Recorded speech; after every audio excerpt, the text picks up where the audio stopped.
एक देश की ताकत का आकलन उसकी सेना और एजुकेशन से लगता है। देश की ताकत और सुरक्षा तब और मजबूत हो जाती है जब ये दोनों समांतर रूप से काम करें। अगर आप डीआरडीओ के बारे में जानकारी प्राप्त करना चाहते हैं कि डीआरडीओ क्या है, डीआरडीओ की फुल फॉर्म, डीआरडीओ का काम क्या है, डीआरडीओ का उद्देश्य क्या है, इस प्रकार की हर जानकारी आपको इस वीडियो से प्राप्त होगी। तो चलिए शुरू करते हैं और सबसे पहले जानते हैं कि डीआरडीओ की फुल फॉर्म क्या है। डीआरडीओ की full form defence research and development organisation है, जिसे हिंदी में रक्षा अनुसंधान एवं विकास संगठन के नाम से जाना जाता है। डीआरडीओ क्या है? डीआरडीओ की स्थापना 1958 में हुई थी। ये भारत की रक्षा से जुड़े रिसर्च का काम और रक्षा शक्ति को मजबूत बनाने में काफी बड़ा योगदान है। इसकी स्थापना भारत की सैन्य शक्ति को मजबूत बनाने के लिए की गई थी। यह संगठन भारतीय रक्षा मंत्रालय की एक सब्सिडरी इकाई के रूप में काम करता है। डीआरडीओ के काम। डीआरडीओ का कार्य देश की सुरक्षा से जुड़ा हुआ है। ये जल, थल, नभ सेनाओं की रक्षा जरूरतों के अनुसार विश्व स्तरीय हथियार और यंत्र का प्रोडक्शन करती है। डीआरडीओ मिलिट्री टेक्नोलॉजी के बहुत से क्षेत्रों में भी काम करती है। इसके अलावा साइबर, अंतरिक्ष, लाइफ साइंस, कृषि और परीक्षण के क्षेत्र में भी तेजी ला रहा है, ताकि देश की सुरक्षा को मजबूत किया जा सके। डीआरडीओ कैसे ज्वाइन करें? डीआरडीओ के लिए अलग अलग पोस्ट के लिए ज्वाइनिंग प्रोसेस अलग अलग है। हालांकि आप गेट, स्यूट, सबटैम के माध्यम से भी डीआरडीओ ज्वाइन कर सकते हैं। गेट की परीक्षा से डीआरडीओ ज्वाइन करें। गेट के माध्यम से भी उम्मीदवार डीआरडीओ में भर्ती के लिए आवेदन कर सकते हैं। उम्मीदवारों के पास आवेदन करने के लिए गेट पास होना आवश्यक है।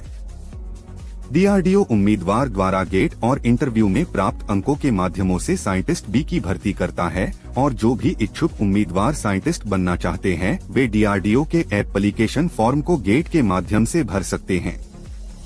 पेपर होने के बाद चयनित उम्मीदवारों को इंटरव्यू के लिए बुलाया जाएगा। यदि वह इंटरव्यू में पास हो जाते हैं तो उन्हें भर्ती कर लिया जाएगा। सबटैम के माध्यम से डीआरडीओ ज्वाइन करें। यदि आप सबटैम के माध्यम से डीआरडीओ में आवेदन करना चाहते हैं तो इसके लिए पहले आपको लिखित परीक्षा देनी होगी, जिसमें 2 टियर में आपको परीक्षा देनी होगी। यदि आप पहली टियर की परीक्षा को पास कर लेते हैं तो आप दूसरे टियर की परीक्षा में बैठ सकते हैं। टियर 1 में आपको ऑब्जेक्टिव टाइप के प्रश्न दिए जाएंगे जो 150 अंक के होंगे। इसके लिए आपको 2 घंटे का समय दिया जाएगा। टियर 2 में आपसे 100 प्रश्न पूछे जाएंगे। टियर 2 में भी ऑब्जेक्टिव टाइप के प्रश्न होंगे और इसको हल करने के लिए आपको 1 घंटे 30 मिनट का समय दिया जाएगा। सीट के माध्यम से डीआरडीओ ज्वाइन करें। डीआरडीओ की यह परीक्षा 2 चरणों में होती है, जिसमें पहले आपको रिटर्न परीक्षा देनी होगी, उसके बाद इंटरव्यू होता है। डीआरडीओ में आपके द्वारा प्राप्त अंकों को आगे नहीं बढ़ाया जाता है, बल्कि इंटरव्यू में उम्मीदवारों को स्क्रीनिंग के लिए उपयोग किया जाता है। इसमें अंतिम सिलेक्शन इंटरव्यू पर डिपेंड करता है कि उम्मीदवार कैसा है। यदि आप अच्छे से अपना इंटरव्यू देते हैं तो आपका सिलेक्शन हो जाएगा। यह एग्जाम 3 घंटे का होता है, जिसमें 500 मार्क्स के 150 ऑब्जेक्टिव टाइप प्रश्न पूछे जाते हैं। डीआरडीओ में जॉब प्रोफाइल्स। डीआरडीओ समय समय पर कई पदों के लिए भर्ती निकालता रहता है, जिसमें अलग अलग योग्यता के हिसाब से नौकरी के विकल्प निकलते हैं। इस संस्था में आप clerk, stenographer, fire engine driver, junior research fellow और रिसर्च एसोसिएट जैसी नौकरियां अपनी योग्यता के आधार पर पा सकते हैं। डीआरडीओ की मुख्य संस्थाएं। Number 1 advanced numerical research and analysis group, Hyderabad. Number 2 advanced systems laboratory, Hyderabad. Number 3 aerial delivery research and development establishment, Agra.